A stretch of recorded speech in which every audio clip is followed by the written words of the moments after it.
first down. They hand off to Marlon Mack. Huge hole, 50-yard line. He's at the 40, still going near sideline. He's at the 10. He's at the 5, and he will score. Touchdown, Marlon Mack. Touchdown, INDY.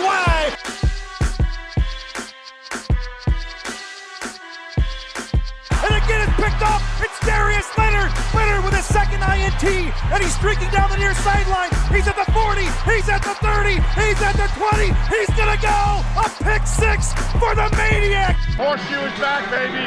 The horseshoe is back. What's going on, everybody? Welcome back to another episode of the Bring the Juice podcast. I'm your host, Derek Larger. Joining me, as always, is your other host, Cody Felger. And today, we're going to continue in our series of breaking down the position groups for the Colts versus the rest of the NFL. Today, we're going to be talking about the tight ends. Now, this will probably be a short one because there's only really about 3 of them right now that we can really talk about. But still some interesting viewpoints here, some good players to mention. So first guy we have to obviously talk about when we're talking about the tight ends of this team is Jack Doyle. Jack Doyle, who's been on this team now for several years, has been a reliable option, a guy that can both catch and run block with the best. Run blocking is definitely his specialty. He's one of the better blocking tight ends in the NFL, in my opinion. We'll see how Cody feels about that one in a second. But Cody, why don't you go ahead and break down some of Jack Doyle here, what he provides and how you think he stacks up with some of the other tight ends in the league? Jack Doyle stan. I just have to say I love this man. Jack Doyle is a phenomenal player. Ever since he was brought in he signed as an undrafted free agent with the Colts, I have loved Jack Doyle and his game. He's not just a receiving tight end, though he can catch. He's not just a blocking tight end, though he can block.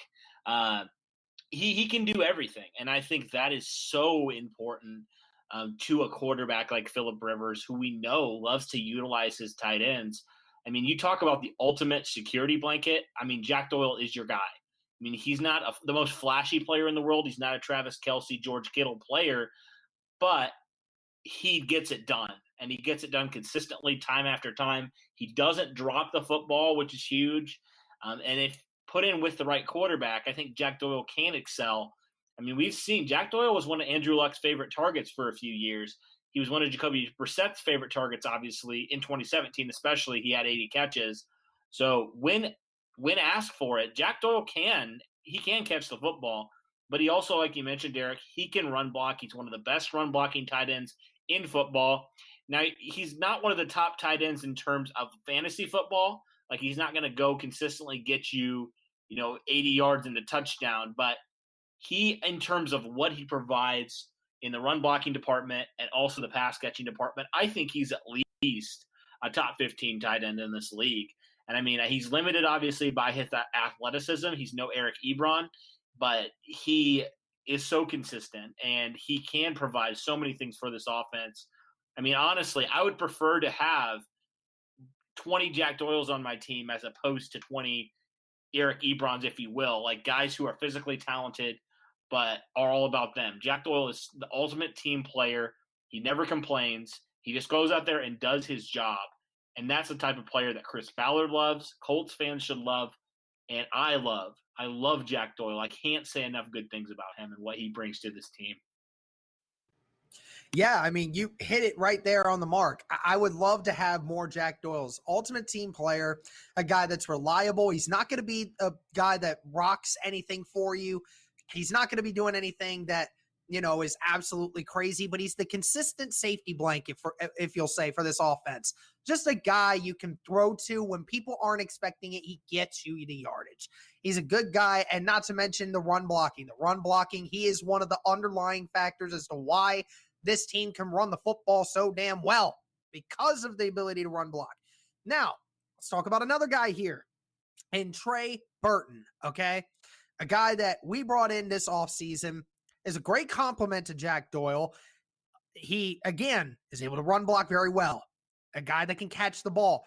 Frank Reich in our press conference with him told us that Trey Burton is a much better route runner, a guy that, can really ball when given the chance. I mean, in the last few years, he was averaging nearly 10 yards catch as a tight end. So, I mean, he is able to make these plays. A guy that can route run really well, a guy that can go up and get it. He's a big mismatch for anyone that goes up against him. I like this addition in Trey Burton, and I think he's a great second tight end guy. Could potentially be the first tight end if we want to start putting more options for him if he can stay healthy. Cody, what's your thinking here? How does he stack up in this system? Oh, yeah, he stacks up super well. He obviously has a familiarity with Frank Reich. Even if you notice a trend here, Frank Reich brings in a lot of guys that know his system very well. Trey Burton is not an exception there. He definitely does. He knows his system so well. He's a very athletic tight end. I would say he's more athletically gifted than a Jack Doyle, but he's also no slouch in the run. He's not as good of a run blocking tight end as Jack Doyle, but I think he makes up for it with his playmaking ability in the passing game. I mean, we forget he's a year removed from having his best statistical season of his career. He's just not really he's been a victim of playing behind a couple, better tight ends with the Philadelphia Eagles. And then he got his chance in Chicago. And what did he do? He had a really nice season in 2018. 2019, he struggled with injuries, but up to this point, he has not really struggled with injuries beyond this last year. So obviously there is a question mark that will be brought up with injuries. But for me, I'm not really concerned because he's shown to be pretty durable in his career so far. So Trey Burton, though, he really can help this offense and this tight end group in particular take it to the next level. The good thing, and I've talked about this and we've talked about this on this podcast, Derek. So with Eric Ebron, and he was in the game a lot of times, you would know when the Colts were running the ball and when they were passing the ball. They had to kind of show their hand because Eric Ebron is not a good run blocking tight end. But with now having two pretty decent run blocking tight ends, it can help you kind of change the play up and be a little bit more unpredictable in your play calling. Like teams won't now know, Trey Burton's in the game, they're going to pass it. That's not necessarily the case. They could run the ball too. I mean, there's a lot of options, and I just think in terms of culture also, he fits really well into what the Colts are wanting to do. Similar to Jack Doyle, he's not a big talker. He just goes out there and he does it. And I think that's going to serve this offense huge to not have an ego at this tight end position. And I think Trey Burton's just another example of that. You hit it right on the money, man. I couldn't have said it any better for myself. And now let's talk about the last guy here that we definitively know will probably make the roster, and that is tight end Mo Ally Cox. Most Colts fans remember Mo Ally Cox from the play against the Raiders in 2018 when he made that sick one-handed catch for the touchdown against the Raiders. It was a phenomenal play. It put Mo Ally Cox on the national cornerstone of tight end talk. And there really hasn't been a lot about Mo Ally Cox up to that point. A guy that was a college basketball player at VCU, a guy that just is phenomenally athletic, very, very big, a guy that can just flat out ball. And again, another guy that is willing to put his body on the line. He's willing to go out and block. That's another great thing about Mo Ally Cox, and it's why he stays on the roster. We've kind of seemed to have a trend here in what our tight ends are. Mo Ally Cox and Trey Burton are better pass catchers than Jack Doyle, but what does Mo Ally Cox actually provide in this third tight end role? Cody, do you think he gets a lot more playing time this year, and what can he provide for this offense? Yeah, I think it's kind of a big year for him. We talk about guys who are going into years that I think he's one of those guys that we don't talk about a lot, but up to this point, he really hasn't done a ton in the pass catching department. Now, I think physically, he's probably the most gifted tight end on this roster. I mean, he's ginormous. His hands are ginormous. He just has not really developed into that, not really gotten a huge chance, I guess, to do that. But yeah, I think Mo Ally Cox has a chance, though, for sure, to get a little bit more targets with Phillip Rivers. We know how much he likes to spread the ball around, so maybe Mo Ally Cox gets a couple more catches, a couple more touchdowns this year. It'll be interesting to see what happens. And then it'll all, for me, depend on the health of Trey Burton and maybe even Jack Doyle. We know Jack Doyle a couple years ago got injured as well. So you just never know with these injuries. But I think as a number 3 tight end, it's going to be hard for me to see him get a ton more production just because there's a couple guys that I think are better than him right now on the roster that deserve to get more targets. So that's kind of where I stand at Mo Alie-Cox. Phenomenal player, one of the best run blocking tight ends in the league. And that is the trend we've noticed. They all got guys who can block and are very selfless.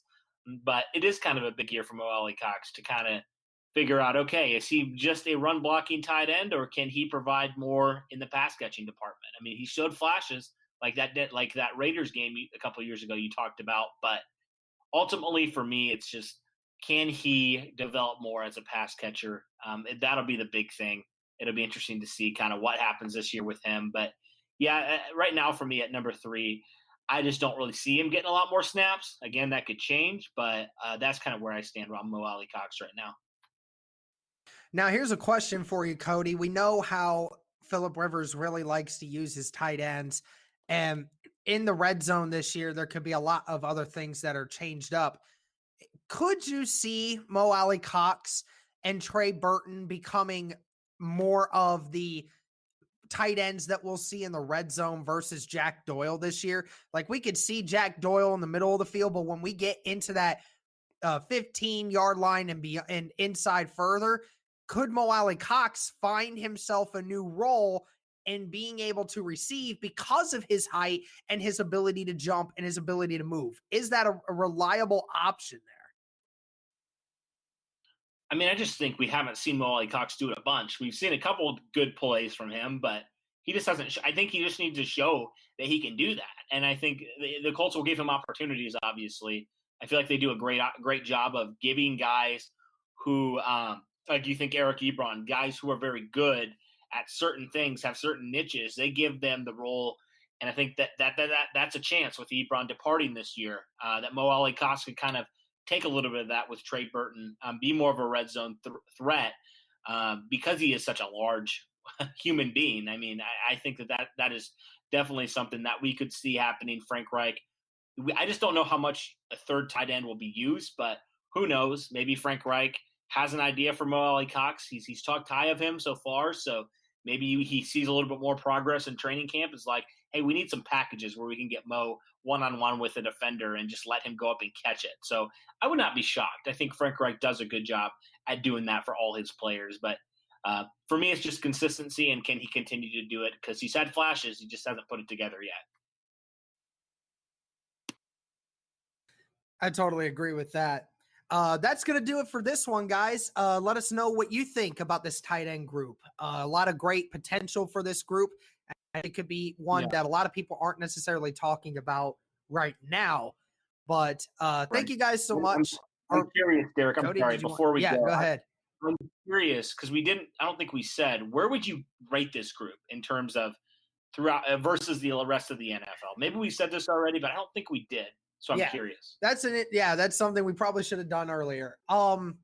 It's kind of interesting with this group because Jack Doyle, your number one option, is not really high amongst, the players, right? When it comes to the best tight ends in the group.